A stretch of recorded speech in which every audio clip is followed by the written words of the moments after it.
réseaux sociaux buzz. Bakpatou, Songi Songi, Kongosa, Koromoto, Legede. Venez.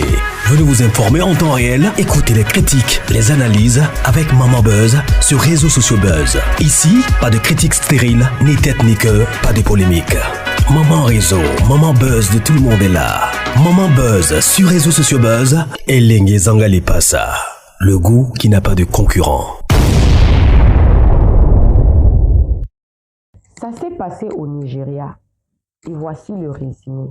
Mais les détails de cette histoire, je vous explique ce qui s'est passé et ensuite, je vais vous mettre le volume de la vidéo parce que le volume de la vidéo, c'est le reportage pris par la police quand ils étaient partis arrêter le pasteur après avoir découvert que ce pasteur a enterré une femme mariée, mère de 5 enfants, dans son église.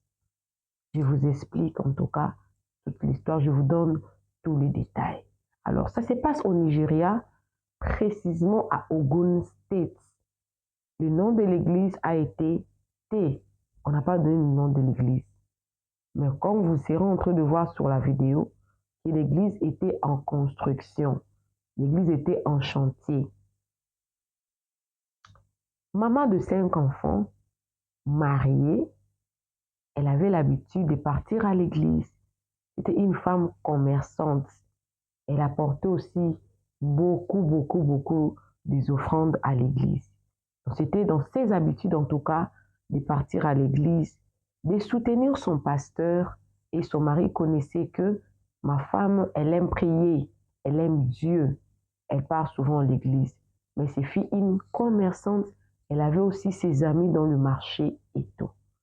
Et il s'est fait que ça faisait 5 jours.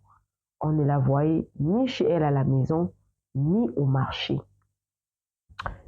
Son mari s'est inquiété. Ses amis du marché sont inquiétés. Comme vous savez toujours qu'en Afrique, il y a déjà de l'insécurité, l'esprit des gens se sont dirigés ailleurs.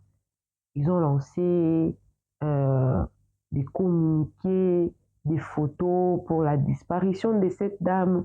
Ses enfants avaient besoin d'elle, son mari avait besoin d'elle et tout.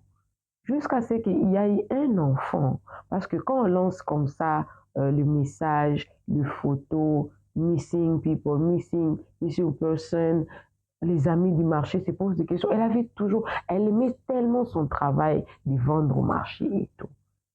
Jusqu'à ce qu'il y ait un enfant parmi ces 5 enfants qui a donné maintenant l'information à son père pour dire que maman, elle avait dit qu'elle était partie à l'église. Le jour où elle avait disparu là, son fils a dit qu'elle était partie à l'église. Ils sont partis à l'église, ils ont posé des questions au pasteur et tout et tout. Oh non, oui, je la connais, c'est notre sœur.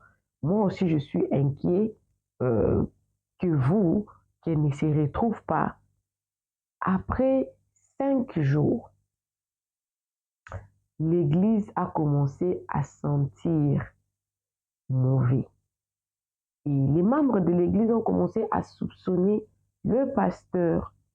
Et vous connaissez toujours que dans toute l'église, il ne manque jamais de personnes quaquatoriales. Ils parlent. Ils ont signalé, non, il faut qu'on puisse checker ces points ici. Quelque chose s'est passé à l'église parce que l'église ne peut pas sentir mauvais comme ça. Mais si ce n'est pas une personne, on doit quand même connaître qu'est-ce qui se passe. On doit quand même connaître. Et on ne pouvait pas aller directement pour vérifier l'église sans ordonnance de la justice. Et ils ont cherché tellement que la femme avait déjà disparu. Son mari était en train de le chercher. Ses enfants avaient besoin d'elle, puisque ce n'est pas dans ses habitudes, en tout cas, de disparaître. Ils ont obtenu l'ordonnance. Ils ont fouillé l'église. En fouillant l'église, tellement l'église était en construction, ils ont découvert les corps de cette dame, la maman de 5 enfants, enterrés à l'église, mutilés dans l'église, sa tête disparue, ses parties intimes également disparues. Les corps étaient déjà dans un état de décomposition. Et la police a arrêté le pasteur. Toi, tu avais dit que tu ne sais pas là où se trouve la femme, comment la femme se retrouve dans son église. Et le pasteur a commencé à témoigner dans quelles circonstances ce pasteur a tué cette dame. Le pasteur avait son Dieu humain. C'est une blanche dame. Et elle avait besoin de sacrifice. Cette dame, selon les dires du pasteur, était son amant secret. Donc le pasteur sortait avec cette maman-là de 5 enfants. Voilà pourquoi la maman était toujours présente à l'église, faire les dons, préparer, amener de la nourriture à la maison de Dieu, ce qui n'est pas interdit, ce qui n'est pas mauvais. Alors son Dieu-là, qui lui donnait beaucoup de pouvoir pour faire des miracles, pour construire son église et tout, son Dieu-là avait besoin de sacrifices. Et le pasteur a remarqué autour de lui, il n'y avait personne pour donner du sacrifice. Il a choisi cette dame-là parce que cette dame-là était tellement régulière à l'église, avec l'aide de son ami que vous voyez là. Ils ont tué cette dame à la main, ils ont coupé la tête, enlevé les parties intimes pour aller donner à cette dame blanche-là, la mystérieuse blanche que la police jusque-là est en train de chercher comment atteindre cette dame-là. Et dans les témoignages du pasteur, le pasteur regrette. Le pasteur dit que il ne sait pas qu'est-ce qu'il avait poussé en tout cas à commettre cet acte-là. Il n'en revient pas. Comment est-ce qu'il est parvenu à le faire? Et qu'il regrette beaucoup d'avoir commis cet acte-là. Il ne sait pas. Donc, c'est comme si sa conscience, en tout cas, est revenue en lui seulement quand ils ont découvert que le corps de cette dame se trouvait dans son église. Et la population, en tout cas, de la ville était tellement en colère.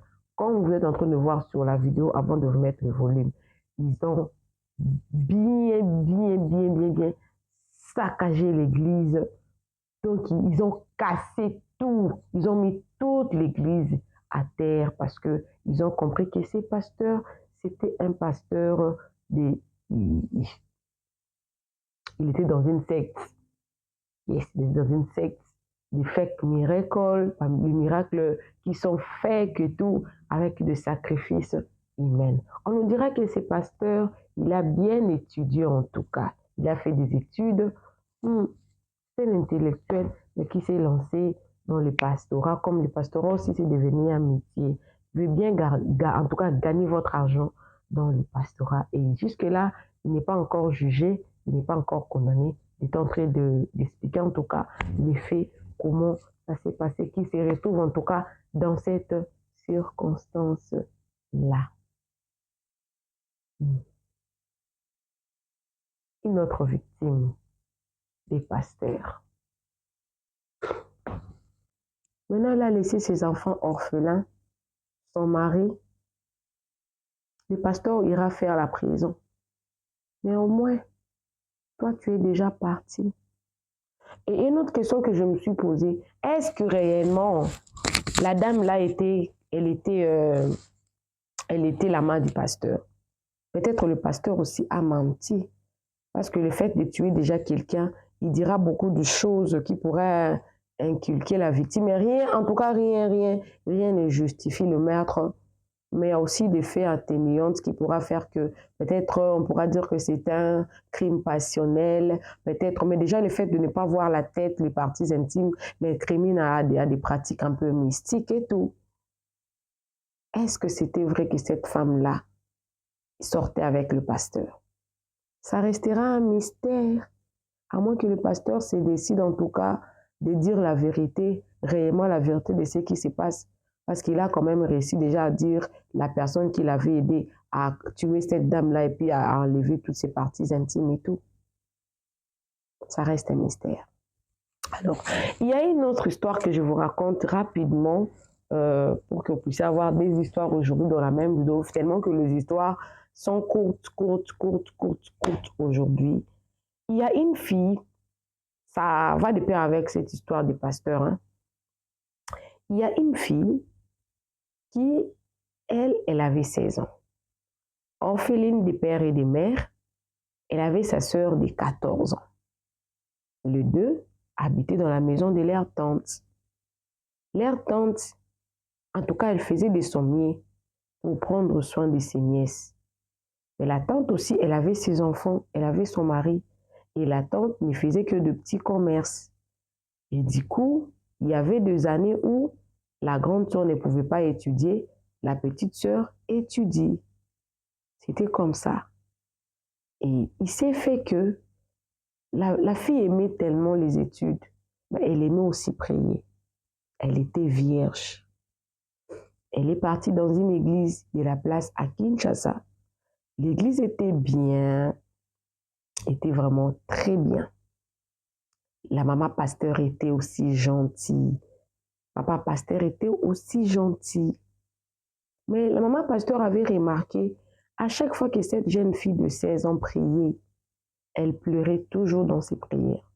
Jusqu'à ce qu'elle s'est décidée d'approcher la jeune fille pour parler un peu avec elle. La jeune fille a pleuré avant d'expliquer. Elle a dit, cette année, je ne saurais pas étudier parce que ma tante, qui était censée payer pour moi les études, ma tante n'a pas d'argent cette année pour me payer. Alors, elle avait demandé si elle doit me payer ou payer à ma petite sœur.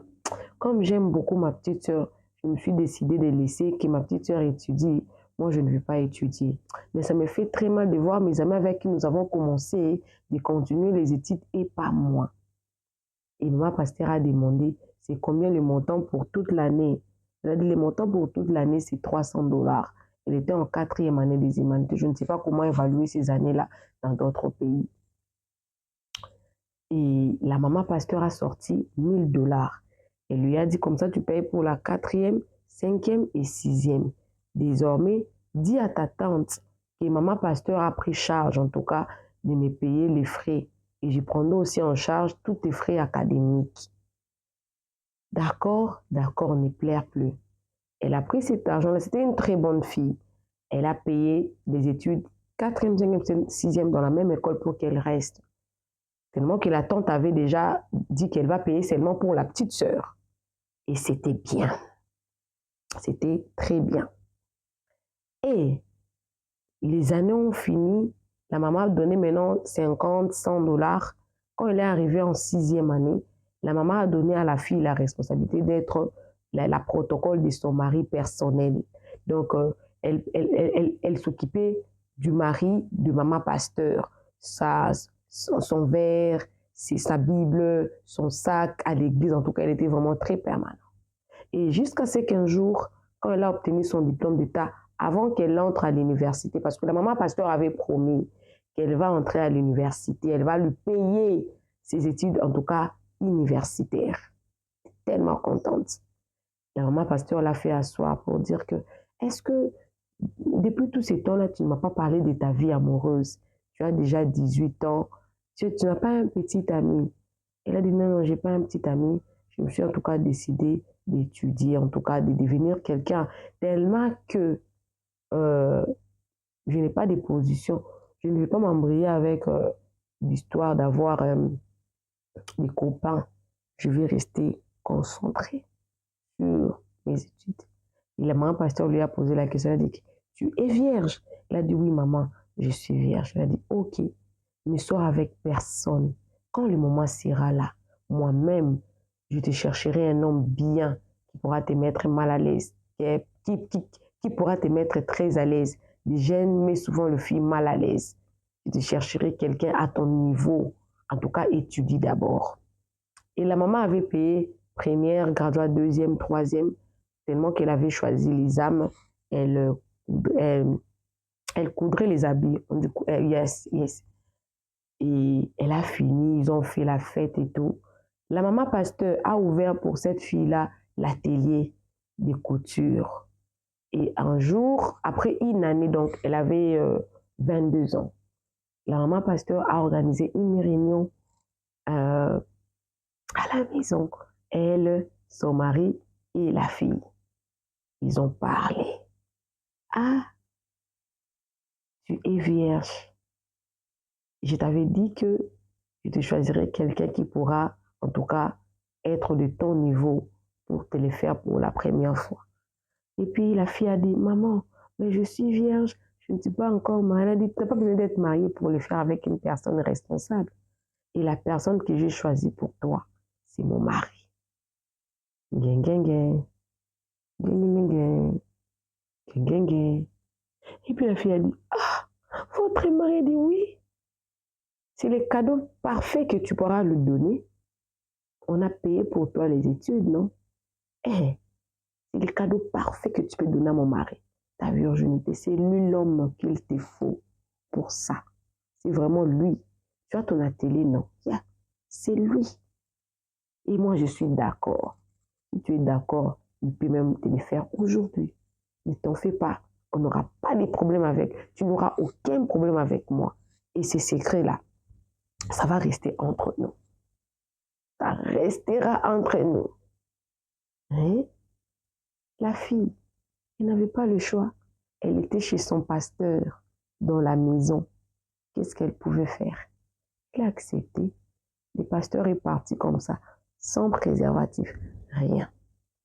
La fille, ignorante de ces périodes, ils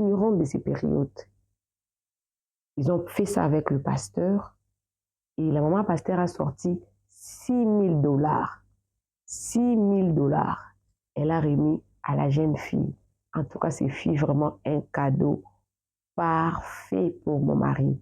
Prends ces $6,000, tu as ton atelier. Après avoir fait ça avec mon mari, je ne vais plus jamais te voir à côté de mon mari. Si tu veux continuer à venir à l'église, ce n'est pas un problème. Mais je ne veux plus te voir à côté de mon mari. Toi et moi, on va se séparer ici. Maman, pourquoi? Parce que je ne veux pas que mon mari puisse avoir l'habitude de te préférer que moi. C'était un cadeau que j'avais réservé à mon mari. Ça s'arrête là. Et la fille a pris $6,000. Elle est partie. Tellement qu'ils ont passé sans préservatif. Après quelques temps, la fille s'est retrouvée. Elle ne voyait plus ses périodes. Elle est rentrée auprès de la maman pasteur pour essayer de parler avec elle. La maman pasteur a dit, je t'avais donné $6,000. Je t'ai ouvert la télé. Ton argent, ton enfant là, on n'a pas besoin de lui à côté de nous. On n'a pas besoin de lui. Cherche à faire ce que toi tu veux faire avec cet enfant-là. Nous, on n'en veut pas. La fille, elle avait de l'argent. Elle avait son atelier. Et la maman a dit, si tu persistes de venir me chercher, je vais te faire arrêter pour harcèlement. Elle était restée comme ça, avec sa grossesse. Oui, la vie avait changé. Elle dit, qu'est-ce que je vais en faire avec cet enfant? Je vais avorter. Alors que c'était un piège. Les pasteurs étaient un pasteur des sectes déjà. Quand elle est partie pour avorter, dans une... Elle a choisi des hôpitaux réputés. C'était un bon hôpital, réputé. Quand elle est partie pour avorter, l'avortement a mal tourné. Il y a une partie de l'enfant qui était restée dans son ventre. Elle a commencé à pourrir. Et le médecin, pour la sauver, était obligé de tout couper à l'intérieur pour la sauver. Elle était sauvée, mais elle avait perdu ses trompes. Toutes les deux trompes étaient coupées pour la sauver parce qu'elle pourrissait déjà à l'intérieur. Ils ont tout enlevé. Et la fille était restée comme ça. Elle était restée comme ça. Où est-ce qu'elle allait partir accuser cette dame-là? Nulle part. Aujourd'hui, elle a l'argent parce qu'elle a su quand même tenir son business, mais elle a perdu son ventre. Pourquoi la maman pasteur a fait ça? Je ne sais pas. Et à part elle, combien de jeunes filles elle a détruit? Je ne sais pas. La fille était en train de donner son témoignage. Elle pleurait. Elle dit, je ne peux pas vous citer le nom. Moi, c'est que je ne comprends pas. Pourquoi est-ce que quand les gens viennent donner un témoignage sur un pasteur, pourquoi ils cachent leur nom? Sûrement pour leur sécurité.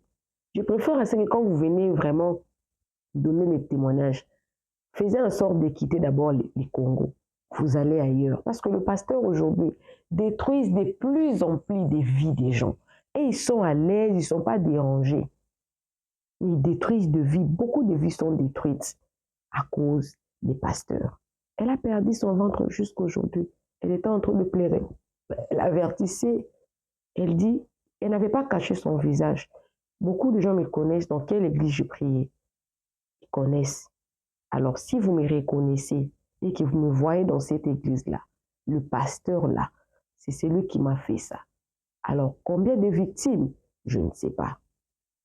Soyez prudents. Et elle a donné conseil, elle a dit, les mamans, tous ceux-là qui restent avec les enfants de leurs frères ou sœurs, prenez-les comme vos enfants. Si ma tante m'avait montré l'amour, malgré rien n'est marché, mais elle n'avait pas fait la différence entre moi et ma sœur pour dire que je vais payer choisi et tout, peut-être ma vie ne serait pas comme ça aujourd'hui. La vie est difficile, mais quand vous aimez, quand vous montrez l'amour peut vous faire vaincre de choses que vous n'avez pas imaginées. Voici les deux histoires. Donc la maman là, elle a perdu sa vie. Je vous mets les volumes tout à l'heure de cette maman-là. Comme ça, vous allez écouter en tout cas les reçus de son pasteur qui explique, je ne sais pas qu'est-ce qui m'a poussé de le faire et tout. Alors qu'il y a une dame qui est décédée, la maman, elle a laissé 5 enfants, son mari et tout. Je suis en train de beaucoup douter si elle était vraiment la mère de ces pasteurs ou justement une victime normale comme toutes les victimes. Restez vigilantes, soyez prudents comme les serpents et humbles comme la colombe. Appelez-moi maman réseau, appelez-moi maman buzz. Tu veux un contrat de promotion, tu veux un coaching sur YouTube, tu veux envoyer ton histoire. Les numéros ici, c'est le seul numéro que vous pouvez me contacter. Bisous, bisous, on se retrouve prochainement. Que Dieu vous bénisse. Bye! Mais suivez la vidéo. Suivez cette vidéo. Tout à l'heure, là, je vais vous mettre le volume. Suivez ça. Moi, je vous dis bye parce que je vous laisse déjà. Mais suivez cette vidéo. Je vous mets le volume. Suivez. Mother of 5 children, know that this building, used as a church to which she was a member, will become her grave. Investigations by the Ogun State Police Command unearthed her corpse and the facts of the case. The pastor confessed killing the victim and buried her inside his church after removing her head and 2 hands for reasons only known to him and God. He also mentioned one pastor, Daniel Sopeju, male of Iana Igbado, as his accomplice. Her murderer turned out to be her pastor, and according to the police, there was more to their relationship than met the eye. It will interest you to know that the victim was a secret lover to the pastor who eventually hacked her to death. The alleged murderer confessed to the crime. But I didn't know what really befell me and led me to this. I can't hold it within me. I am feeling somehow. I know I am feeling. I don't feel as a human being anymore because what I have done within me, I'm really regretting. Although how he became a pastor is yet to be determined, as many lay claim to the title without ordination. The suspect, who also allegedly doubles as a teacher of accounting and commerce at Methodist High School, Ewekoro, local government area, gave a little more detail of what was done to her body after killing her. The calabash is big, and it was painted white. The hands also were put inside and they told me that they are going to burn it and share it among the occultic members. The church building is pulled down and the suspects taken away by the police to be prosecuted according to the law.